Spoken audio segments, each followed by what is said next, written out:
Popolo della Ridda, per questa collezione vi ho lasciato Bill Warner, grandissimo maestro, che ha creato una mappa fantastica, una mappa dinamica delle battaglie condotte nel nome della più bella religione di pace che esista e ha fatto anche un confronto con le battaglie delle famose crociate, questo per venire incontro alle esigenze e alle facoltà mentali dei dimmi che ancora continuano imperterriti a riproporle. Questo video dura 5 minuti, ascoltatelo bene, guardatelo bene, è bellissimo. Andiamo. Whenever you're dealing with an apologist for Islam or even a Muslim and you bring up jihad, almost immediately they kick back to you. Well, what about those terrible crusades?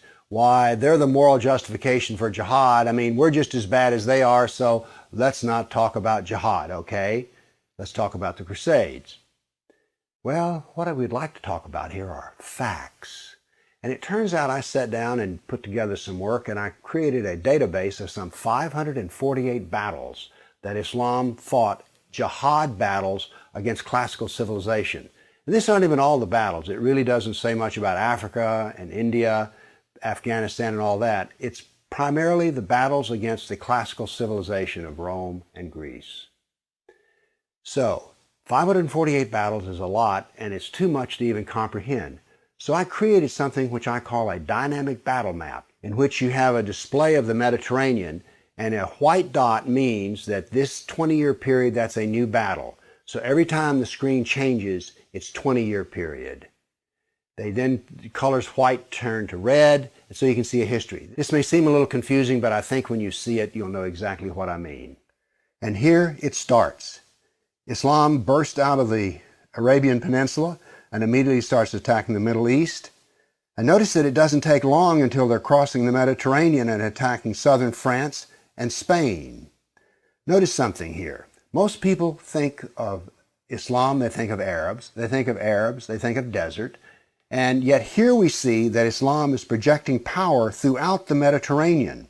Notice how the little islands of the Mediterranean are getting hammered.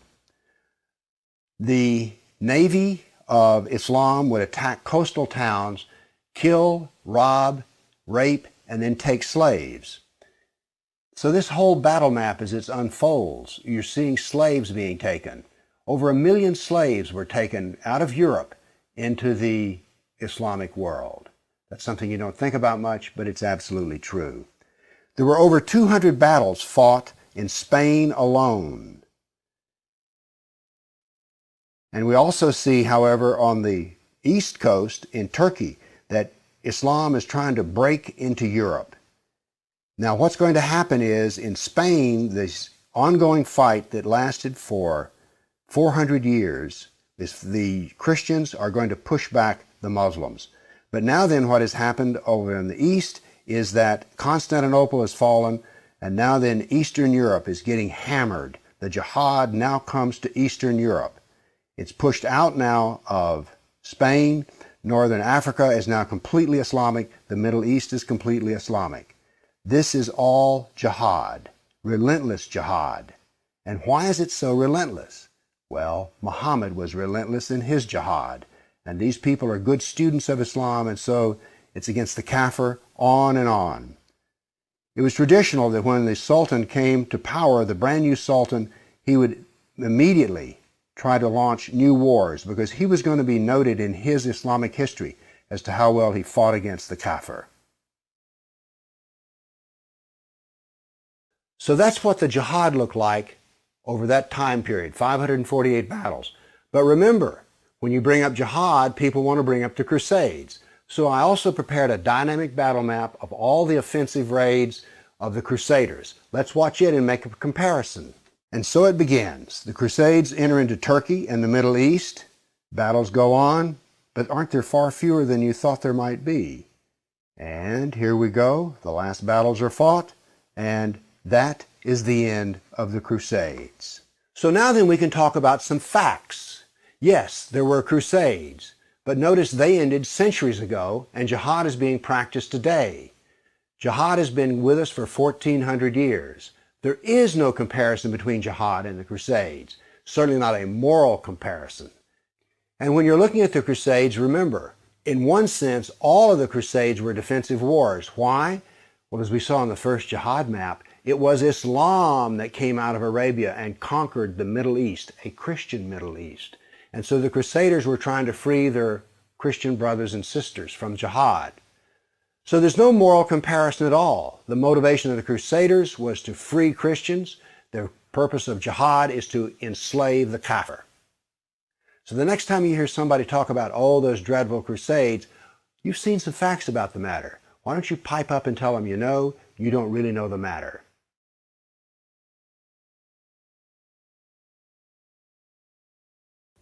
In questa seconda parte, sempre di 5 minuti più o meno, Bill Warner presenterà l'età dell'oro islamica e vi farà vedere come durante questo periodo tutto il mondo abbia goduto di un periodo di grande pace e serenità.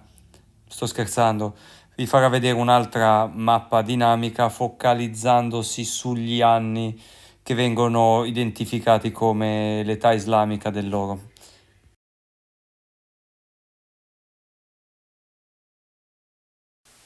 Let's talk today about the Islamic Golden Age, because if you start discussing Islam with some intellectuals, they're always going to bring up the wonderful Golden Age.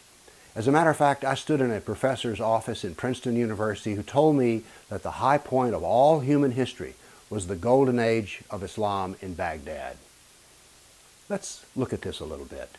First off, this whole idea of the wonder of the Golden Age of Baghdad came from Europe, in particular those who were harshly critical of the Catholic Church, people like Voltaire. So by building Islam up, they could then point to the Dark Ages and the Catholic Church and say, see, that is so terrible. Look, this is just wonderful. So that's the contrast they wanted to do there in an attack on the Catholic Church. Now there's another reason that we hear about the Golden Age, and that's because when we look around us, what do we see that comes out of Islam that is wonderful? Like, what wonderful novel have you read by a Muslim? I'm a scientist, and one of the things that I keep up with is, what are they giving Nobel Prizes for? They do not give Nobel Prizes to Muslim scientists working in Muslim lands. There's been a handful who've won Nobel Prizes for science, but they were working with Kafirs, unbelievers, and in a Kafir land. So we see here that Islam does not give us a lot of creativity. It can do some routine work. Here's take another example. What wonderful technological device do you use that comes from Islam? There are many Muslims in the computer business, but what great software do you use that comes out of Islam? There's a reason for this, and actually the reason for this comes from, of all things, the Golden Age. But before I get into the Golden Age, I want to show you what else was going on during this wonderful time of human history, which was that Islam was constantly attacking Europe. I prepared a dynamic battle map, which I want to show you here. And what you'll see is battles occurring, and you'll see that there's an unfolding history here. The white dots are the battles happening in the current 20-year period. So we're going to show you how Islam was harming Kafirs from the period of 750 AD to 1260 AD, which was what the time of the Golden Age was. So here we go, our first 20-year period. Now then you see another 20-year period. Notice that Islam is projecting force from Baghdad in Iraq across the Mediterranean. And notice how many battles there are. By the way, many of these battles culminate in the taking of slaves. A not largely known fact is that Muslims captured over 1 million Europeans to bring them into the slave quarters of Islam. Notice that Spain is continually being hammered. And all of this is happening during the Golden Age of Islam. You see, one of the reasons that there was a Golden Age was that Islam was conquering a lot of territory, and they could bring intellectuals from all different cultures together, so that there was some good things that happened when these different cultures were brought together by force, as it were, in Iraq. So these are the wars that Islam was fighting during the Golden Age. Now my question for you is, why are all those battles so golden? Let's take it another aspect of what was supposed to be so good about the Golden Age, which was they preserved all the Greek and Roman material. They did not preserve it all. They only preserved certain parts of it which was useful for themselves. They didn't save any of the literature or the art. And as a matter of fact, they destroyed 90% of what they found. Why is it that saving 10% of the intellectual treasure of the classical period is called a Golden Age, What are we to call the Greeks and Romans who had 100% of it? Why aren't they referred to as a golden age? By the way, the rest of the doctrine found from the Greeks and the Romans was in the Byzantine Empire, and it finally really got to Europe when, why? Well, the Muslims crushed Constantinople and the scholars had to flee. So there was some good that was done, but these are more like golden flecks. There were areas in which they did well. One was geography, star maps, mathematics. But it was very limited as to what the Golden Age actually occurred. The knowledge that was brought forth in the Golden Age was very limited to the area that it was in. By the way, one of the things that came out of the Golden Age was the philosophy is there is no cause and effect and there are no natural laws. Now let's go back to the lack of Nobel Prizes in Islamic countries. Do you think that saying there's no natural laws and there's no cause and effect would make a good scientist? No. All of science is based on the search for natural laws, and it is based upon cause and effect. So we can say about the Golden Age that there were some golden flecks, but it was not a golden age, and it all came at the hands of the suffering of the Kafir. So much for the Golden Age. Thank you.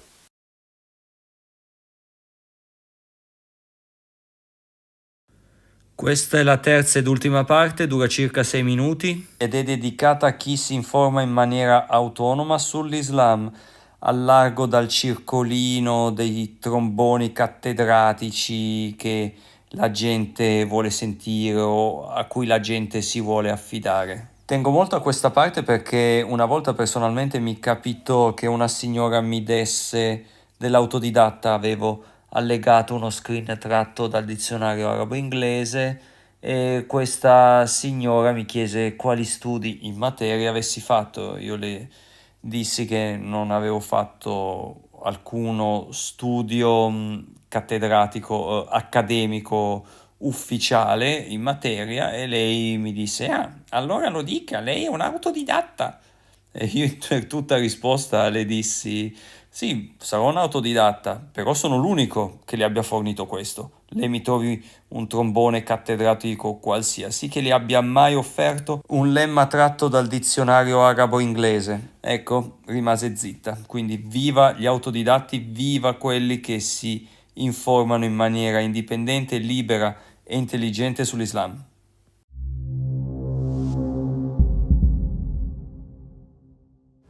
I want to talk to you about something that has happened as a revolution in our country and one that you may not be aware of. Remember back to 9/11, September 11th, 2001, the World Trade Towers? Think about how much we knew about Islam. Well, we didn't know anything really to speak of. Our teachers, law enforcement, media, military, they knew nothing about Islamic doctrine except maybe sort of at the National Geographic level. The educational pillars of our civilization, the professors and intellectuals, told us that Islam was the religion of peace and that we were the problem. The classical scholars turns out to be apologists for Islam, not guardians of our defense. Then a revolution happened. Self-taught scholars such as myself, Spencer, Trifkovic, and others began to write books and blogs about Islam. Now, their knowledge had a new novel feature. Their books were written and their blogs were written for the common man to read. Let me assure you that previous scholarship from the academy was written for other tenured professors to read, and these were difficult to read, dry, boring books. Now, the self-taught scholarship was about the foundations of Islam, the Quran and the Sunnah of Muhammad. Now, academic scholarship doesn't really want to talk about the Quran and Muhammad so much. They want to make comments about comments about comments. Opinions from other experts. And by the way, these books are about as exciting as watching paint dry. Now, the experts began to criticize those who were the self-taught experts and say that we couldn't learn by ourselves, which was interesting to us. I myself, for instance, have a degree in physics, a PhD, and when you tell me that I can't read a book and understand it for myself, I'm left a bit puzzled because I don't know how to tell you this, but I can read big, thick, old books and understand them. I'd like to point out something else, though, is that self-taught, which is used as a derogatory term, is the mark of all creativity. I've already mentioned that I'm a physicist, and one of the things that I used to like to do was to teach my students the story of the people behind the discovery. For instance, Sir Isaac Newton. He didn't go to school to learn calculus. He created calculus. He was self-taught in the area of mathematics. Benjamin Franklin discovered that lightning was electricity. No one taught him this. He had to teach this to himself. He was self-taught. So the pushback against political Islam did not come from the professionals, but self-taught amateurs. Now, the self-taught amateurs were more than writers, because it turns out you have to be somewhat like a guerrilla fighter if you're going to write on the subject of Islam. You're going to get very little help, and you're going to need to create your own forum. So you have to not only have the intelligence to write, but you have to have the courage to stand and say it. I, for instance, have been condemned endlessly. The front page of the newspaper here in Nashville, Tennessee has featured me several times, and always as a bigot and a hater. The Southern Poverty Law Center has said that I'm one of America's top 10 hater, racist, bigot Islamophobes. CARE, the Council on American Islamic Relations, says I'm part of the inner circle of hate. So, stand up and talk about Islam and tell the truth. Notice that they don't say that what I'm saying is wrong. They say I'm a hater for doing it. Now let's see what would happen if you went to a school to learn from the professionals. And let's take my school here in Nashville, Tennessee, Vanderbilt University. When I first started going to the library to study Islam, I ran across the 9 volumes of Bukhari. Now these were in the gold edition. By the way, Bukhari is a writer of hadith and a very serious scholar. So when I saw these 9 volumes in their gold bindings, I was all excited, because here they were in the Vanderbilt Theology Library. I picked it up, and when I opened it, I heard the sound of ignorance, a crack. That is, the spine of these fine-bound books had never been opened before. I was the first person to open this book. So I went through and opened all 9 of them. In all cases, I was the first person who had ever opened these books. But here's the deal. If I'd gone to the Vanderbilt Theology School and then written a paper about Islam, I would have been considered a professional. And yet what had I done? If I actually went to that school, never open and read the Hadith of Bukhari. So I then spoke to a Vanderbilt law professor who teaches Sharia. This woman doesn't know Sunnah from Tuna or Sirah from syrup. I said, what do you do about the study of Jihad in course on Sharia? She says, oh, we don't study Sharia for those things. We study for contract law and financial agreements. So if I'd have gone to this professor's course on Sharia at the law school, I would have learned nothing about Islam. Then I gave a talk at Vanderbilt University, and the head of the Middle East department screamed at me that I was a racist. Didn't criticize anything I said, just said that I'm a racist. So the universities are filled with apologists for Islam. You can go to a religious school like Lipscomb University here in Nashville, Tennessee, and you will never discover anything about the history of the persecuted church. Now, today we have a new president, President Trump. And if he understood the self-taught revolution, what he would do is he would harness these minds, not by giving us money, but simply letting us have access. For instance, why can't the CIA and the FBI take John Guandolo's courses on law enforcement?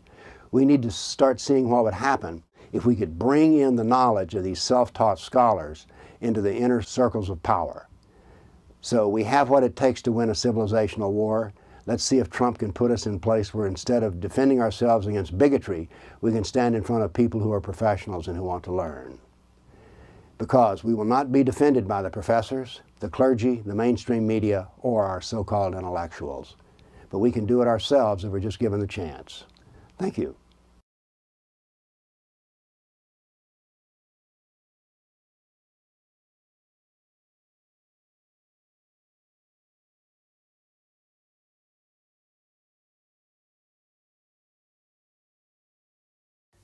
Siamo ai saluti finali, grazie per aver visto il video fino alla fine, spero che il video vi sia piaciuto, come al solito pulsantino per l'iscrizione, qualche video qua e là che metto qui, alla prossima, ciao!